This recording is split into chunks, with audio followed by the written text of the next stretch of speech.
Hello, meus Sig Lovers, tudo bem com vocês? Eu espero muito que sim!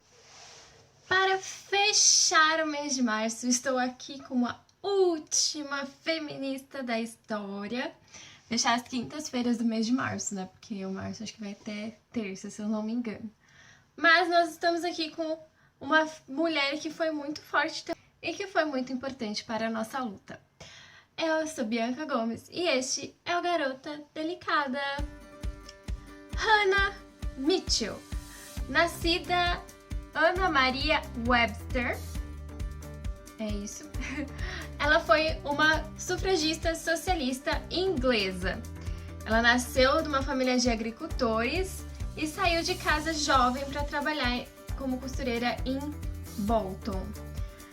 Antes da gente continuar a história dela, quero que vocês deixem o like de vocês, compartilha com um amigo de vocês e se você não é inscrito, por favor se inscreva e me ajuda então aí a ganhar aí os meus inscritos que eu preciso para começar o processo de monetização do canal no YouTube. Bolton, ela se envolve com o movimento socialista que tinha na cidade e trabalhou por muitos anos em organizações relacionadas com isso e o sufrágio das mulheres e o pacifismo.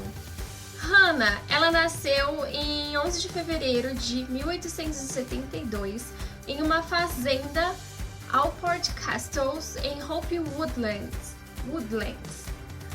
E ela era, como eu já disse, filha de um fazendeiro, foi a quarta filha de 6 filhos e não teve uma educação formal, pelo simples fato dela ser tanto mulher quanto mais pobre, né? Isso era mais difícil. Porém, o pai dela sabia ler e escrever, então o pai dela ensinou a ela, deu um pouco de educação em casa para que ela soubesse ler e escrever, enfim, o básico da educação. Mas algo naquela época não era algo comum as mulheres, muito menos os camponeses, terem esse acesso à educação.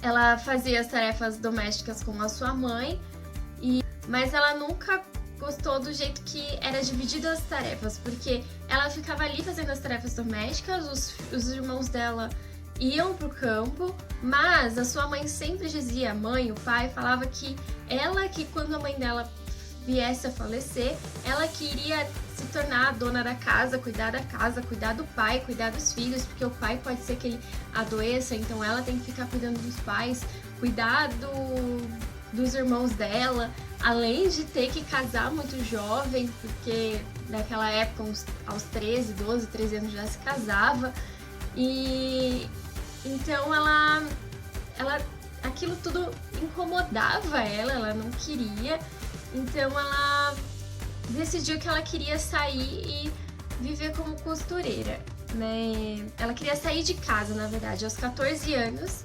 Como ela não se sentia pronta para casar, ela saiu de casa e acabou passando a viver como costureira em Oldham, Lancashire, sei lá como se escreve, onde ela encontrou o trabalho de costureira e de serviço doméstico. Em Bolton, a Hannah ela entrou no sistema de educação formal, ela começou a ter educação na escola e ela queria se formar professora. Porém lá ela conheceu o movimento socialista e começou a se envolver, sendo influenciada, alguns dizem que ela foi influenciada pelo jornal The Clarion, de Robert Blatchford.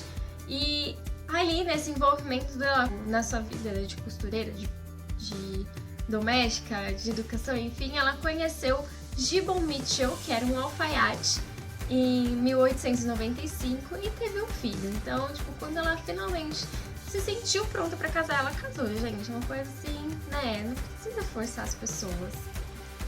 Mas naquela época ela teve um estalo que foi assim revolucionário para a época, não era comum de acontecer. Eles não queriam ter mais filhos, então eles começaram a usar de alguns métodos contraceptivos para não ter mais filhos. Então, pensa, naquela época nem escolher isso direito você não conseguia, né? Assim, tudo bem. Algumas religiões falam de outros tipos de métodos, de outros tipos de formas contraceptivas, falam de um método mais natural, mas enfim, Mas a gente não pode vetar as pessoas que querem escolher de outras formas para não ter mais filhos, né? Nem todo mundo pensa como a gente. E naquela época era muito difícil ter esse consentimento de usar os contraceptivos, e tinha muito tabu diante deles. Porém, com o passar dos anos, o seu marido, que no começo estava concordando com as suas reivindicações, com as suas lutas, ia junto com ela para as lutas e tal, ela percebeu que, por mais que ele tava falando, na casa dela, em casa, nada disso acontecia. Ele ainda era autoritário, ele ainda não fazia, tipo, nenhuma das tarefas domésticas. Só ela cuidava dos filhos, só ela cuidava de casa, só ela fazia tudo. Então isso começou a incomodar ela, começou a tentar mudar ali, mas não deu muito certo. Assim, o casamento não deu muito certo por conta de tudo isso, que era um homem que falava, mas não fazia.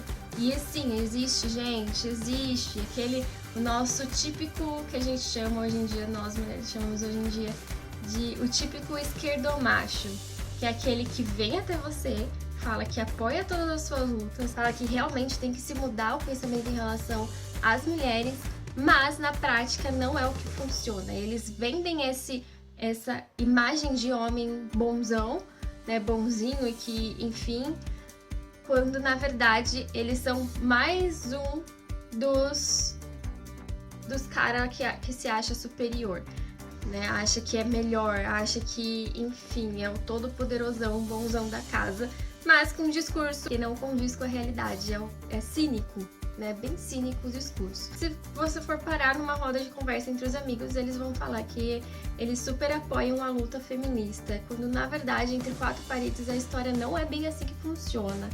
Então, garotos, se tem algum que tá escutando isso, pensa um pouco nas suas atitudes, pensa um pouco se elas condizem realmente com o que você prega. Porque não adianta nada você falar, mas você não agir da mesma forma que você fala. Isso faz com que você seja pior do que aqueles que realmente já se dizem contra todas essas reivindicações de igualdade. Voltando então, ela se separou então e continuou vivendo como costureira, cuidando dos filhos dela. Durante a Primeira Guerra Mundial, ela apoiou o movimento pacifista, que em 1924 ela foi homenageada como um membro da Câmara da cidade de Manchester e ocupou o cargo até 1935 e tornou magistrada em 1926 por 11 anos. Em 1939, ela contribuiu para a organização de um encontro de 40 ex-sufragistas em Manchester. Ao fim da Segunda Guerra Mundial, ela começou a trabalhar em sua autobiografia e após a guerra, ela escreveu para os jornais The Northern Voice e Manchester City News. Ela morreu em 22 de outubro de 1956 em sua casa e tem uma placa azul dedicada a ela no muro da casa que ela viveu entre 1900 e 1910. Então, gente, essa foi a história de Hannah Mitchell, mais uma que foi muito importante para nossa luta. Gente, se tem uma coisa o porquê que eu fiz este canal é exatamente para isso, né? Pra gente descobrir mulheres que foram fortes na história, pra gente descobrir que sim, a nossa história é repleta de mulheres fortes, mas infelizmente a gente acaba não conhecendo muito sobre elas. Não sei o motivo pelo qual majoritariamente a gente aprende sobre os homens importantes da história, mas as mulheres a gente aprende super pouco. E a nossa história é feita de lutas e mais lutas e mais lutas pelos nossos direitos básicos, como de educação, como não apanhar em casa pelo simples fato da gente ser a gente, e direitos simples, né? Não ser estuprado no meio da rua só porque a gente tá andando tal hora da noite. Já teve até um caso no Reino Unido de um cara que simplesmente saía matando as mulheres que estavam andando na rua depois das 10 da noite. Tipo, oi, cara doente, né? Realmente, era doente. Lutas, assim, que fazem com que a gente queira um mínimo de igualdade. Seja financeiramente, seja como um olhar de igualdade normal, tipo, nós somos iguais, mesmo respeito que você tem com o cara, você ter com a gente. E cada vez mais derrubar a visão errada que muita gente divulga das lutas feministas, que é essa visão de superioridade. Nunca foi superioridade. Só pegar pra ver todas as histórias que eu li até agora. Sempre foi de igualdade. Nós queremos ser vistas como iguais, nós queremos direitos iguais, nós queremos, enfim, nunca foi superioridade. Nem as pessoas divulgam esses fatos querendo deslegitimar essas lutas tão importantes durante a história e que ainda hoje é muito importante. Existem os casos extremos, existem, mas que foram mulheres que se viram numa situação em que apenas com o extremo elas iriam ser vistas. E isso é até hoje. Tem algumas mulheres que veem que ser aqui pacífica não tá dando certo. Então, parte para uma ação mais extrema. E não é questão só das mulheres, mas existem muitas lutas que, infelizmente, tem que passar pelo extremismo. É infelizmente mesmo. Não teria necessidade de fazer isso. Porém, ninguém escuta se não acontece isso. Isso é uma coisa bem triste, assim, de se pensar. Eu espero que vocês estejam gostando desse canal. Eu espero que vocês me ajudem a divulgar e que realmente esteja sendo satisfatório saber essas histórias, dessas lutas. E essas lutas milenares que até hoje muitas delas fazem sentido. Nós não teríamos o direito ao voto e o direito ao estupro se não fosse estas feministas. Então, espero que vocês estejam gostando. Mês que vem, abril, é o mês da dança, então vou trazer algumas mulheres importantes para a dança. Então, fiquem aqui comigo. Um beijo, um queijo, um pão de queijo. E até a próxima, meus seguidores.